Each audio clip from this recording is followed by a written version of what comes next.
그레이스교에서 진행하는 기독교 고전 매일 읽기 프로젝트 C.S. 루이스의 헤아려 본 슬픔. 머릿말.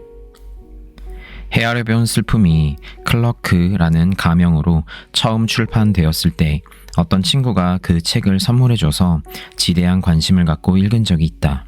동시에 상당한 거리감을 느낀 것도 사실이다. 당시는 내 결혼 생활이 한창 무르익어 있을 때인데다가 어린아이도 셋을 두고 있었던 터라 C.S. 루이스가 아내의 죽음을 슬퍼하는 데 대해 커다란 연민을 품기는 했지만 내 경험과는 워낙 동떨어진 것이어서 그다지 깊이 감동받지는 못했던 탓이다. 세월이 흘러 남편이 죽은 후에 또 다른 친구가 헤아려 본 슬픔을 보내주었는데 처음 읽었을 때보다는 훨씬 더 즉각적으로 몰입하겠거니 생각하며 책을 읽었다. 일부는 심금을 울렸으나 전반적으로 보자면 나의 슬픔과 루이스의 슬픔은 그 경험이 아주 다른 것이었다. 우선 루이스가 조이 데이빗먼과 결혼했을 당시 이미 그녀는 병원에서 투병 중이었다. 루이스는 조이가 암으로 죽어간다는 사실을 알고서 결혼했다. 비록 그녀가 뜻하지 않게 차도가 있기도 하고 회복된 듯 보이는 행복한 시절도 있었으나 40년에 이르는 나의 결혼 생활에 비하면 그가 경험한 결혼이란 단지 맛을 본 정도에 불과했다. 그는 결혼이라는 성대한 필요연에 초대되었으나 미처 전체를 끝내기도 전에 무자비하게 진수성찬을 빼앗긴 셈이나 마찬가지였다. 루이스는 그 갑작스러운 상실 때문에 짧은 기간이나마 믿음을 상실하기도 했다. 하나님은 어디 계시는가? 다른 모든 도움이 헛되고 절박하여 하나님께 다가가면 무엇을 얻는가? 면전에서 쾅 하고 닫히는 문. 충만한 결혼 생활을 오래 누리다가 배우자가 사망하는 경우는 이와 상당히 다르다. 남편의 죽음을 준비하던 몇 달 동안 그리고 남편이 죽은 이후 나는 하나님이 임재하신다는 사실에 더 없이 큰 힘을 얻었다고 할 수 있다. 하나님이 임재하신다고 하여 슬픔이 싹 가시지는 않았다. 사랑하는 자의 죽음이란 내 사지를 절단당하는 것이나 마찬가지니까. 그러나 두 사람이 결혼할 때 서로는 둘 중 하나가 먼저 가리라는 사실을 받아들여야 한다. 루이스가 조이와 결혼했을 때 뜻밖의 사고가 일어나지 않는 한 그녀가 먼저 죽으리라는 것은 상당히 확실한 사실이었다. 그는 죽음이 가까이 와 있음을 예상하면서 결혼 생활로 접어들었고 그 속에서 놀라울 정도로 사랑과 용기와 개인적인 희생을 증거하였다. 이와 달리 충만한 결혼 생활과 정상적인 삶의 기간을 살고 난 후의 죽음이란 태어나 사랑하며 살다 죽는 그 놀라운 전 과정의 일부이다. 남편을 잃은 슬픔 속에서 헤아려 본 슬픔을 읽음으로써 나는 사람마다 겪는 슬픔이 독특하다는 것을 알게 되었다. 물론 언제나 기본적인 유사성은 있다. 루이스는 두려움과도 같은 이상한 느낌, 침을 연신 삼키지 않을 수 없는 상태, 망각증 등에 대해 이야기한다. 어떤 비극에 대해서든지 아버지의 원대로 하옵소서라고 말하는 사람들을 보면 믿음이 있는 사람이라 하더라도 누구나 루이스처럼 경악할 것이다. 그런 사람들은 마치 사랑의 하나님이 우리 피조물들에게 좋은 것만 주시는 것처럼 말한다. 그러나 루이스는 믿음 있는 사람들에게 죽음은 중요한 것이 아니라는 투로 말하는 이들에 대해 참을 수 없어 한다. 그의 성마름은 믿음이 얼마나 강하건 우리 대부분이 느끼는 감정이다. 루이스와 나는 추억의 상실에 대한 두려움도 공통적으로 가지고 있다.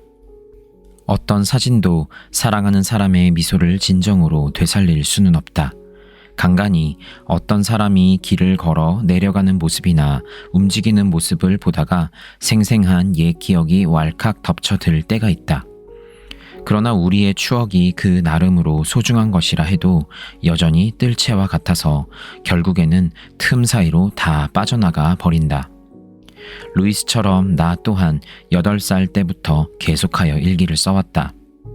일기 속에서야 몸부림을 치며 뒹구는 것도 괜찮다. 그것은 자기 연민이나 자기 몰입, 자기 중심을 벗어나는 한 가지 방식이다. 일기를 쓸 때면 친구나 친척에 대한 부분도 빼놓지 않게 된다. 나는 루이스가 슬픔의 일기를 정직하게 써 내려간데 감사한다.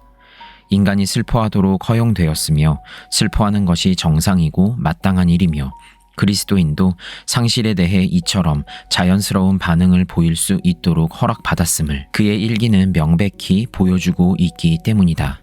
그리고 루이스는 우리가 하고픈 질문을 대신해준다. 사랑하는 사람들이 죽으면 어디로 가는 것입니까? 루이스는 다음과 같이 쓰고 있다. 나는 언제든지 다른 죽은 사람들을 위해 믿음을 가지고 기도할 수 있었고 지금도 그렇다. 그러나 H를 위해 기도하려고 하면 멈칫한다. 이 H는 루이스의 일기에서는 아내 조이를 일컫는 약칭입니다. 나는 이러한 느낌을 잘 안다. 사랑하는 사람은 나의 일부와도 같기 때문에 거리를 두지 못한다. 우리 마음의 일부인 것을 위해서 어떻게 기도한단 말인가? 손쉬운 답변은 없다. 교회는 죽음에 대해 코페르니쿠스 이전의 전 근대적 태도를 고집한다. 천국과 지옥에 대한 중세적 견해는 더 현실적인 것으로도 더 감상적인 것으로도 바뀌지 않은 채 남아있다. 나름의 사고방식을 가진 그리스도인만이 구제되어 천국에 가리라고 확신하는 사람들에게는 구시대적 생각이 여전히 유효할 것이다. 그러나 우리 대부분은 하나님이 자신의 작은 집단만 사랑하시는 부족적인 신을 뛰어넘는 넓고 광대한 사랑을 지니신 분으로 알고 있었기 때문에 더 많은 것을 요구한다. 그 더 많은 것이란 사랑으로 창조하신 대상이라면 저버리지 않으시리라는 확신이며 믿음의 도약을 의미한다. 사랑이란 창조해놓고 다음 순간 무효로 만들어버리는 것이 아니다. 그러나 조이 데이빗먼이 간 곳 혹은 나의 남편이 간 곳에 대해서는 어떤 신부도 어떤 목사도 어떤 신학자도 증명 가능한 사실이라는 제한된 용어로는 설명할 수 없다. 내게 종교적 위안에 대해서는 말하지 말라. 그렇지 않으면 당신은 모른다고 나는 의심할 것이다 라고 루이스는 썼다. 왜냐하면 진정한 종교적 위안이란 장밋빛으로 아늑한 것이 아니라 힘을 싣다라는 단어의 원래 의미 그대로 힘을 돋우는 것이기 때문이다. 삶을 지속해 나갈 수 있는 힘, 그리고 조이든 우리가 사랑하는 누구든 죽은 사람에게 필요한 것이 무엇이든 간에 모든 것을 시작하신 분께서 사랑으로 보살펴 주실 것이라고 신뢰할 수 있는 힘 말이다.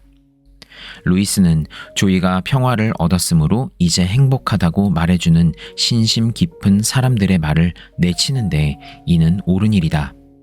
우리는 죽음 이후 무슨 일이 일어나는지 모른다. 우리 모두는 여전히 모르는 게 많고 그것을 배워가는 일이 반드시 쉽지는 않을 터이다. 칼 융은 고통 없이 생명을 얻을 수는 없다고 하였는데 이는 죽음 이후에 세상에서도 마찬가지가 아닐까? 그러나 중요한 것은 우리는 그 점에 대해 알지 못한다는 사실이다. 그것은 증명 가능한 영역 안에 있는 것이 아니다. 그것은 사랑의 영역 안에 있다. 나는 또한 루이스가 성난 목소리로 하나님께 고함 지르고 회의하고 발버둥치며 대들 용기가 있었던 사실에 감사한다. 이는 그다지 자주 권장되지는 않지만 건강한 슬픔의 일부이다. 루이스처럼 저명한 기독교 변증론자가 그토록 탁월하게 주장해 온 믿음을 의심할 용기를 가졌기 때문에 더욱 도움이 된다. 그렇기 때문에 우리도 우리 자신의 회의와 분노와 고뇌를 터놓을 수 있게 되며 그렇게 하는 것이 영적 성장의 일부임을 알게 되는 것이다. 이처럼 루이스는 자신의 성장과 통찰력을 우리에게 나누어 준다. 사별이란 결혼한 두 사람 사이의 사랑의 단절이 아니요 정상적인 단계 중 하나, 즉 마치 신혼여행이 그 단계 중 하나이듯 말이다. 우리는 그 단계까지 결혼 생활을 충실하게 잘 살아내었으면 하고 바란다. 그렇다. 이것이 배우자가 죽고 난 후 남은 한쪽이 해야 할 일이다.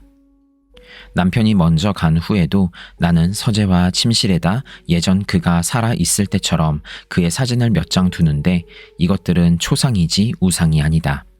옛 기억을 되살리는 작은 불꽃이지 그 자체로서는 아무것도 아니다. 그뿐 아니라 루이스가 말하듯 어떤 때는 추억에 도움이 되기보다는 장애가 되는 것들이다.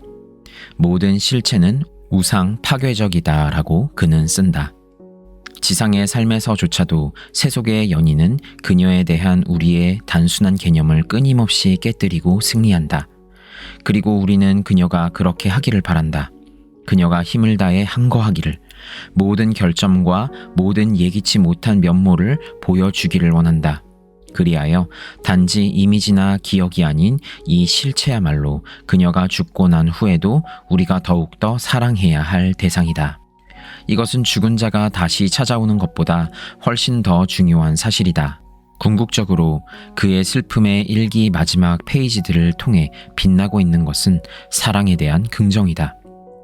조이에 대한 자신의 사랑과 그에 대한 조이의 사랑 둘 다에 대한 긍정이자 그러한 사랑이 하나님의 사랑이라는 맥락에 있다는 긍정인 것이다. 손쉽고 감상적인 위안을 주시지는 않으나 우리 모든 인간 피조물을 향해 주시는 하나님의 사랑의 궁극적인 목적은 사랑인 것이다. 헤아려 본 슬픔을 읽는 것은 단지 루이스의 슬픔뿐 아니라 사랑을 이해하는 그의 방식을 공유하는 것이며 이러한 경험은 풍요롭기 짝이 없다. 1988년 8월 크로스 윅에서 매들린 랭그리. 사랑하는 사람을 잃는다는 것은 어찌 보면 우리에게는 가장 힘든 순간일지도 모릅니다. 그 순간 우리가 정말로 하나님만을 생각할 수 있는 사람들이 몇이나 될까요? 그 순간에 우리는 슬픔을 이겨내려고 많은 노력을 할 것입니다.